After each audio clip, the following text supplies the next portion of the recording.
So I am at the Schack Art Center in downtown Everett. Just off Hoyt, less than a block from the Children's Museum, and I just installed a gallery of guitars. So these are student guitars and some veteran guitars as well.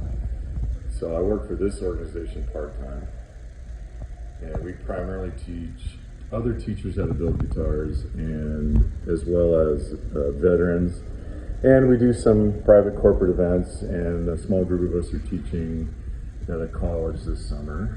And I'm employed full-time by the Lake Stevens School District, and I do an after-school program with grades 7 through 12. So that's a 7th grade guitar, that's Rowan. This is a 9th grader, Marcus. And got a couple of 10th graders. And a cool Mexican flag theme, and a hungry, so that's Alexis, and that's Roman. I think he was hungry when he designed his guitar. And we got Miranda here, 7th grader. Seamus, another 7th grader, with his Mighty Ducks theme. And this is Ravine, a 7th grader. Kind of subtle, we burned the body with the Lichtenberg technique using electricity. And then he filled the burns with an epoxy pigmented with neon powder that reacts to UV or black light. So could be cool on the right stage for sure. Custom body shape. Oh, by the way, so let's see, custom body shape. This one has a custom headstock and a kit body. That's a standard kit body there. That's all custom, all custom, all custom. That's a kit body with a custom headstock. That's all custom, that's all custom. This is all custom. This is Braden, one of my 11th graders, doing the timeless classic Van Halen multi-layered paint job. Very cool. This is a kit body, but a very custom headstock. So this is Connor.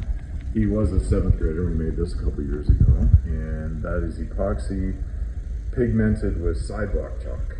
And then he baked the sprinkles out of Sculpey clay. And he named his guitar Duncan. This is another one of my 7th graders. That's a swirl dip. And he wanted a very dark guitar, and he didn't like the maple neck, so he took a torch to the maple neck and headstock to make it all dark. Worked very well.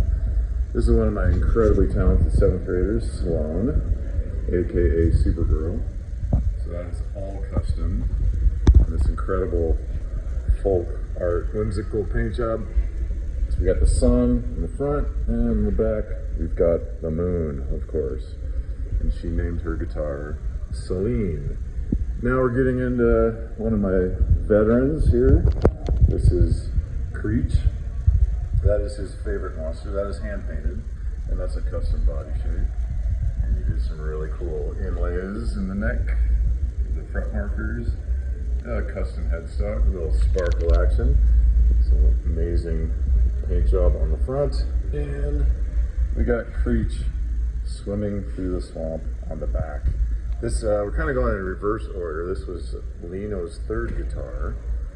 He's a U.S. Navy veteran, and this was Lino's 2nd guitar. So this is Godzilla.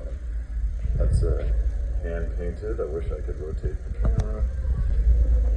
And custom body, custom headstock. And this was Lino's 1st guitar. This is when we first met.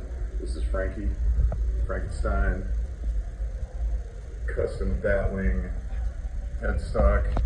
And if you look carefully, those of you that know me, he used me as his model for Frankenstein, and that created a great friendship.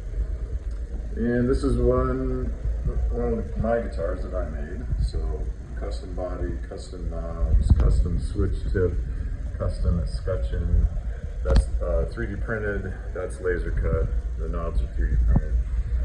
I made this at Hanford High School. My buddy Ed Ufford hosted a CNC class. So that's a CNC cut body, custom headstock.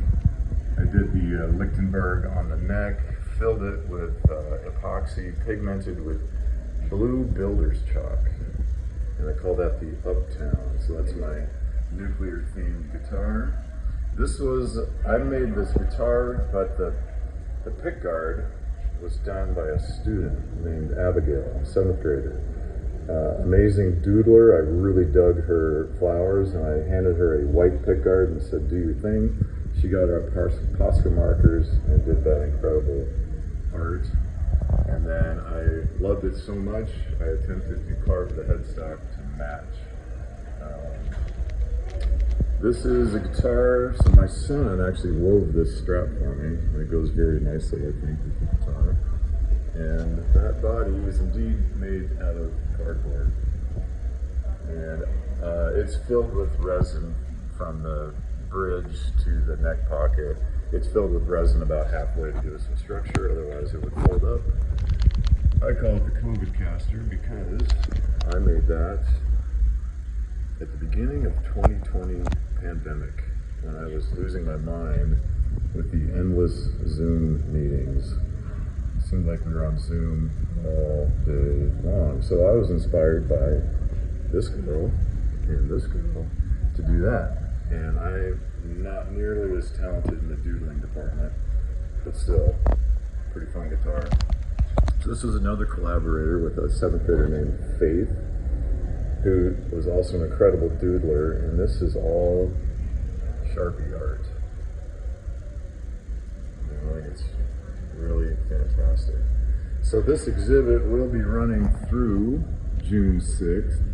So if you're ever in downtown Everett, look up the Schack Art Center and come check it out. These are a lot of fun.